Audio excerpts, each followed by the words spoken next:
Hello, my brilliant Sussex squadron. Gather your teacups, lean in close, and prepare yourselves.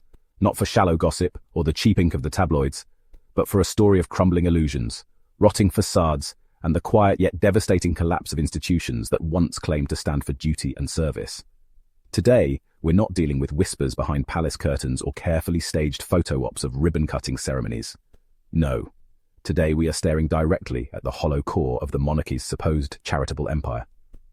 Because, my friends, Queen Camilla's charity has closed its doors, quietly, almost shamefully, and in its closure lies a truth the British establishment desperately wishes to bury, but here we are.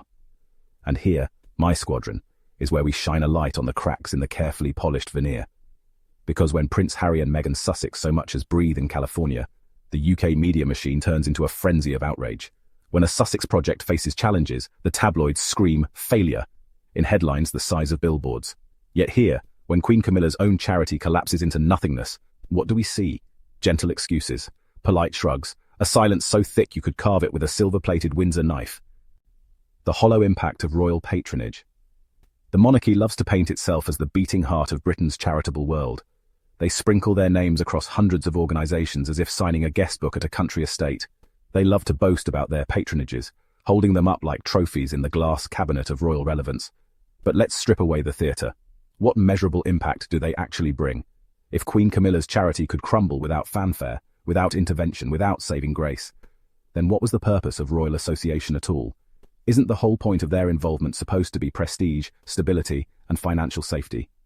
If even with her crown, her influence, and her title, the charity still fell apart, then what is the value of this monarchy's much-touted charitable power? The truth is simple. The royal family's involvement rarely delivers anything real.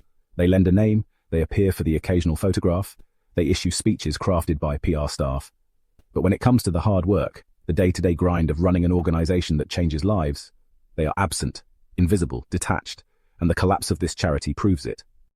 The double standard laid bare. Now, my squadron, let us play a thought experiment. Imagine if it were not Queen Camilla's charity that closed.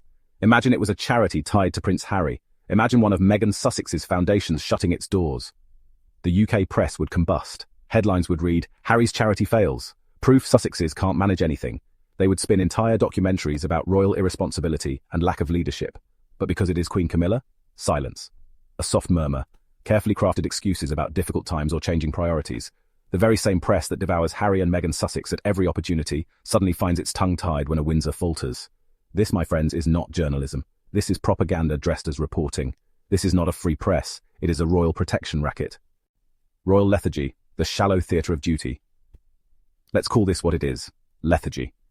The royals live gilded lives, shielded from the struggles of ordinary people.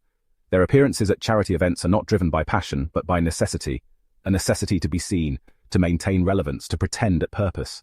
They glide into charity galas wrapped in pearls and diamonds, deliver rehearsed remarks, and glide back out into the cocoon of privilege.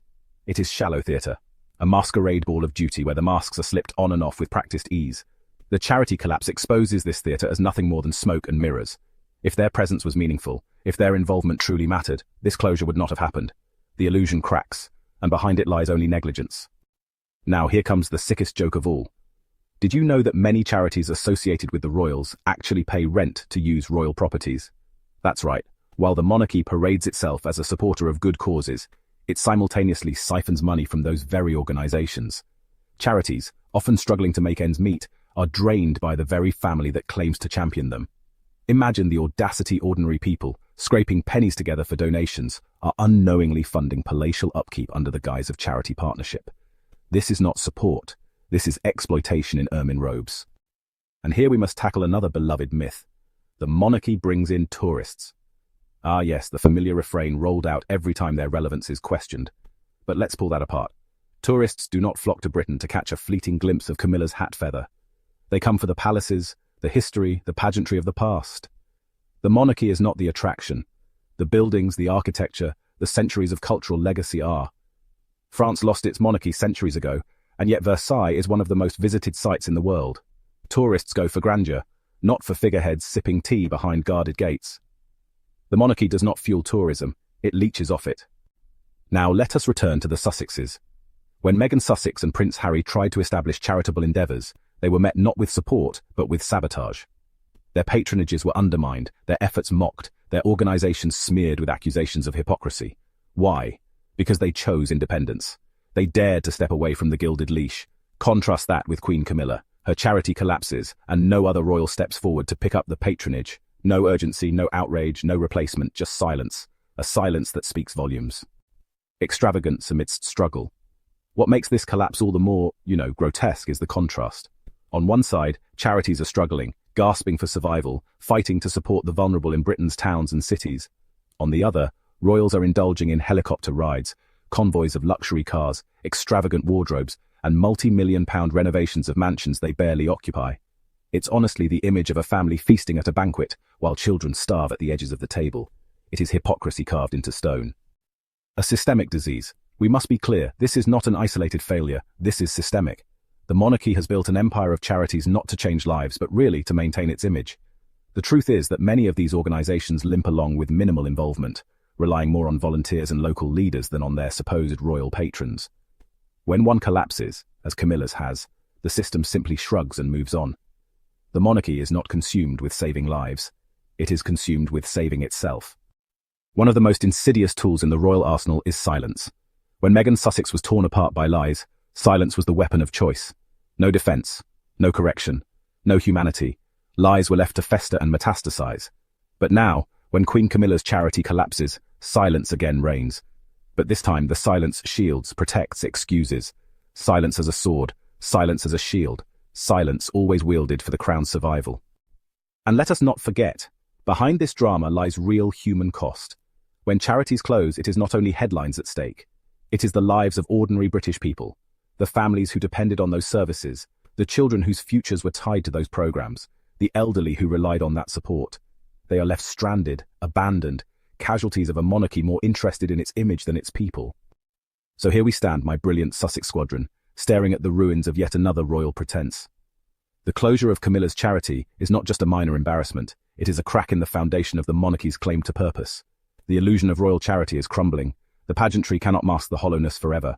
The British people are beginning to see it, to see the hypocrisy, the double standards, the empty gestures, to see that Meghan Sussex and Prince Harry, stripped of institutional backing, still do more real work in California than an entire palace full of Windsors. My squadron, the monarchy's empire of charity, is no empire at all. It is a facade, a house of cards, and with every collapse, with every silence, with every exposure of hypocrisy, more of the public begins to awaken. Camilla's charity has fallen, and the press will try to bury the story, but the truth is already out. The empire of illusion is cracking, and those cracks cannot be plastered over with another ribbon-cutting photo op. The future belongs not to hollow gestures, but to genuine service, not to silence, but to truth, and not to privilege, but to those who dare to step forward, like Meghan Sussex and Prince Harry, into the storm, unprotected, but unafraid. So let us remember this moment. The collapse of a charity, yes, but also the collapse of a myth. A reminder that the monarchy does not save charities. The charities, for too long, have saved the monarchy. And now, my squadron, the mask has slipped, and the world is watching.